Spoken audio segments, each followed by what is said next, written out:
সংবাদ দিয়ে মিডিয়া সরাই নেই ব্যস্ত হয়ে গেছে।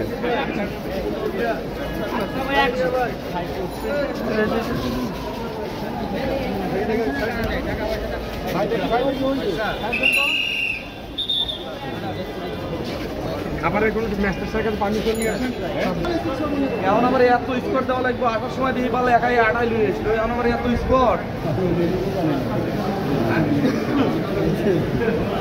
MM9 জনাব মিনহাজুর রহমান স্যারের আদালতে মতিঝিল থানার ১-৮-২৫ ধারা হচ্ছে ৪০৬, ৪২০, ৩৪ এই মামলায় ৩ জন আসামিকে আদালতে উপস্থাপন করা হয়েছে। এই ৩ জন হলেন ৩ নম্বর আসামি এফআইআর ভুক্ত ৩ নম্বর আসামি মোহাম্মদ তাকিব হোসেন, ৪ নম্বর সাইদ আহমেদ এবং ৫ নম্বর আসামি AK-M সাদাত হোসেন। এই আসামিদের বিরুদ্ধে অভিযোগ হচ্ছে এই আসামিরা ট্যুরস অ্যান্ড ট্রাভেলস এজেন্সির মাধ্যমে বিভিন্ন রিক্রুটিং এজেন্সির কাছ থেকে হজ ও উমরা বাবদ তাদেরকে বিভিন্নভাবে বিদেশে টিকেটিং প্যাকেজিং প্রোগ্রামের মাধ্যমে তাদের কাছ থেকে ১ ও ২ নং আসামি সহ প্রায় ৫ থেকে ৬ হাজার কোটি টাকা অপরাধমূলক আত্মসাৎ করে তারা নিয়ে গেছে। এই মামলায় এই ৩ জন আসামিকে আদালতে উপস্থাপন করা হলে বিজ্ঞ আদালত আসামি পক্ষে জামিনের আবেদন শুনেছেন। রাষ্ট্রপক্ষে আমাদের আবেদন ছিল মাননীয় আদালতে আসামিরা এই অপরাধমূলক সম্পত্তি আত্মসাৎ করার কারণে তাদেরকে CW মূলে জেল হাজতে প্রেরণের জন্য আমরা আবেদন করছি।